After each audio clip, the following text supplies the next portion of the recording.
How to upload photos to Google Drive on your iPhone. First, go to the photo application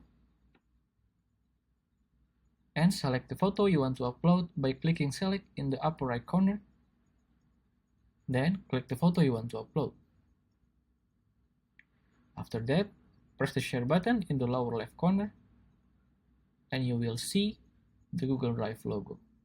If you don't find it, don't worry. Just swipe your application logos to the right and press more. Then scroll down until you find it. After that, click the Google Drive button and press the upload button.